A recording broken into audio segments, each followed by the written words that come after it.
1660 Super. It's the HP variant. Got this out of a pre-build. It's the HP Omen 25L. And in this video, we're going to clean this nasty card because it's actually caked up pretty good. Change the thermal paste. Talk about it, see how well it performs, and if it's actually a decent card years later. Now, the 1660 Super has 6 gigs of VRAM and released back in, I believe it was 2019. If I'm wrong, I'll correct myself on that one. And I gotta say, the Super variants was kind of, in my opinion, NVIDIA's way of, kicking you in the face. Ouch. Because, like, if you bought the 1660, literally, or even the 2080, in my case, I bought the 2080, and like a month later, the 20. I kind of have resentment towards these Supers. So now, I'm gonna take this apart and see if we could get this thing cleaned up. Some fresh thermal paste, pop it on the bench, and see how it works with today's modern gaming.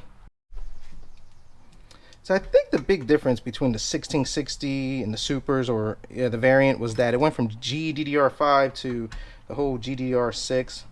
It's like supposed to have like a 15% performance increase. But like I said, if you bought the non-Super and then this got released, definitely would tick you off. This card's rough. It needs a good cleaning. And that's what we're here to do. Just give it every chance we get.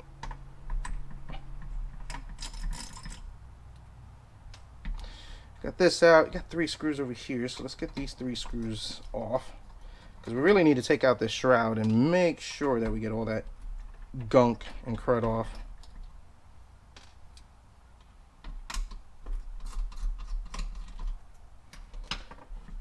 And let's pull carefully.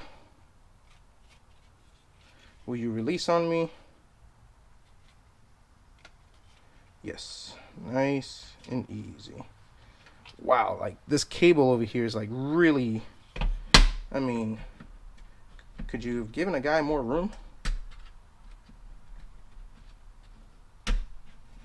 Might be able to get away with it. No, I don't like the way the pressure that's doing. All right, that pulled off a lot easier than I thought. The thermal paste, it's actually dried up. Now the computer came out of, the CPU wasn't that dry, but this one, not so lucky. So let's wipe this off.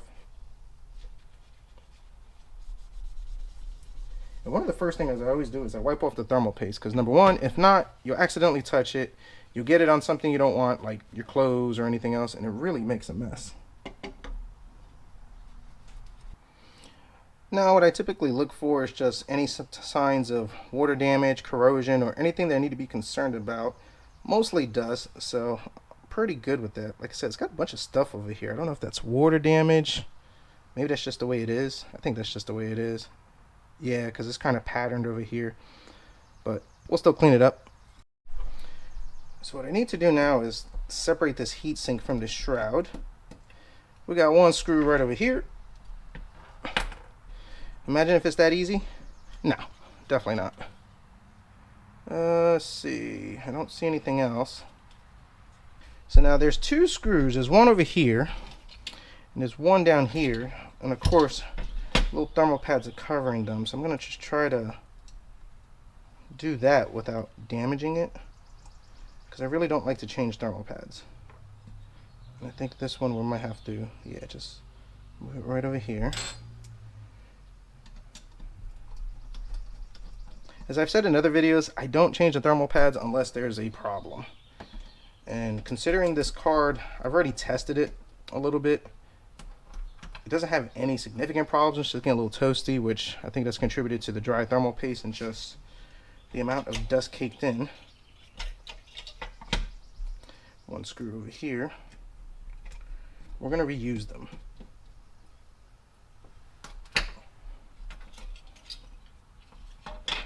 Oh yeah.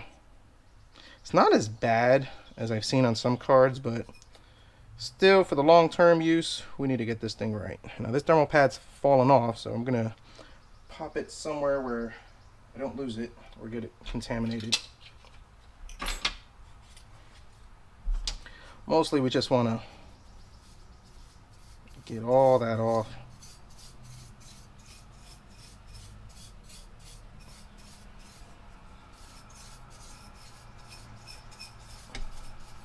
Now, if I had to say what this thing smells like, all this dust coming out, this was definitely in a smoker environment.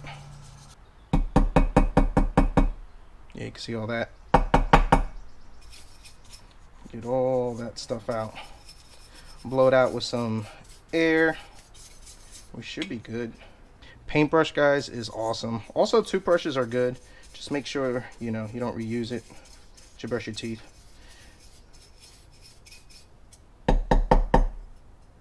Yeah, that looks a lot better. Same thing with this shroud.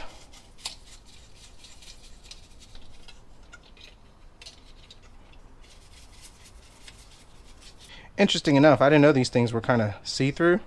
That's how bad that dust was caked up on there. A little isopropyl alcohol, some whatchamacallit, Q-tip, and we'll just go through the blades and kind of wipe everything down. Just make sure it's extra clean. I mean, everything came off, but let's see if we could kind of show you. As you can see, it's already starting to turn dark, so there is some grime, like with the vape stuff and the whole smoker stuff. That stuff will kind of stick on here. It gets pretty nasty. The only thing about getting the type of computer that's in that type of environment, they're harder to sell because you have to disclose it to the seller. I mean, you have to. That's just being fair, and that's good practice. And yeah, sometimes the seller will, sometimes the buyer will actually hassle and negotiate because of the smell, which I don't blame them. I'd do the same thing too. So I find this helps. I'll kind of wipe everything down, clean it up with isopropyl alcohol, but I mean, ultimately, that smell just lingers. So if you guys have any tips on how to get rid of that and combat that issue, let a guy know, you know, help me out. And after a good scrubbing with isopropyl alcohol and a good cleaning, brand spanking new, looks way better. So let's get the shroud finished up, put this back on, and throw it on the bench. Relief. It's always a good feeling when you get a video after taking it apart like that. So first thing I'm going to do is run the Heaven benchmark. And the reason why is because I got to verify that I didn't mess nothing up. All right, no crashes, no glitches. So I'm going to let it run for a little bit, monitor the temps, and just let this thing get a good heat soak to make sure we have no issues. 30 minutes later, this thing still hasn't crashed. Everything looks good. I've looked at the graphics and the memory frequencies. Everything looks pretty good. Temperature is 68 degrees Celsius, a little high, but then again, it is a small card. This fan is going full beans and it's not really that loud. So it could just be that the lack of cooling efficiency of the card itself. Don't panic if you see high temperatures. Do a little more research on the card. It could be just a common issue with the card, or just the card runs hot, or in this case, just kind of Mickey Mouse-ish. So let's move on to some games and let's see how she performs. Our first game, the Fortnite, 1080p, high settings, doing the whole DirectX 12.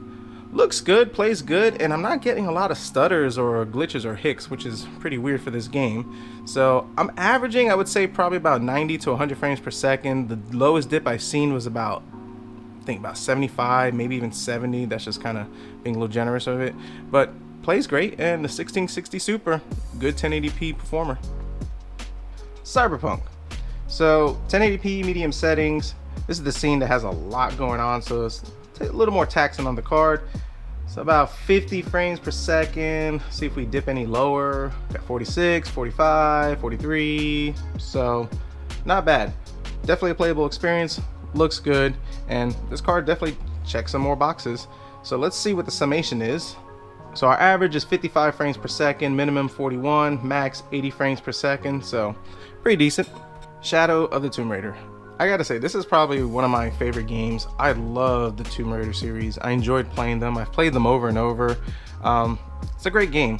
So we're at 1080p, high settings. A scene like this, 80 to 90 frames per second. I'm gonna run through the benchmark and we'll see what it kind of gives us as far as the summation. So now that's done, minimum 74 frames per second, max 155, average 96, decent 1080p, high, more boxes checked. Now the 1660 Super may not be the fastest or the greatest, but it's a really good card and it's impressive. And as games are progressing and time is moving on, I'm always looking for a better budget entry-level card to get people into budget gaming PCs and allow it to last a little bit. So with 6 gigs of GDDR6 and an average price point of about $100 to $150 depending on the variation that you can find on eBay, and closer to $100 if you look on the whole marketplace, it's got some good bang for the buck. Now my recommendation for this would be, don't go with the HP OEM version. It's small, it's nice, it runs a little toasty, but it doesn't have the higher, fancier clocks like some of the other ones like MSI, EVGA, Asus. If I was to go out and buy this, I would probably try to get one of those, but if you're one of those people that like to do those HP, Lenovo, Dell, turn into a gaming computers like I like to do, the size is perfect. So the 1660 Super checks the box. Definitely one that I'll be keeping an eye out for. Probably try to see if I could get them for about the $80 to $100 range. I like to shop on the marketplace, and I can usually get them lower. But if you're gonna get on eBay, expect to spend about $120 to $150. Of course, closer to the $150 if you get a better version than this. So comment down below. Let me know your thoughts, concerns, criticisms, suggestions. Is there another card out there that you think that we need to be looking out for? If you like this video, definitely hit the like button. Subscribe if you're not. And as always, we'll see what we come up with next.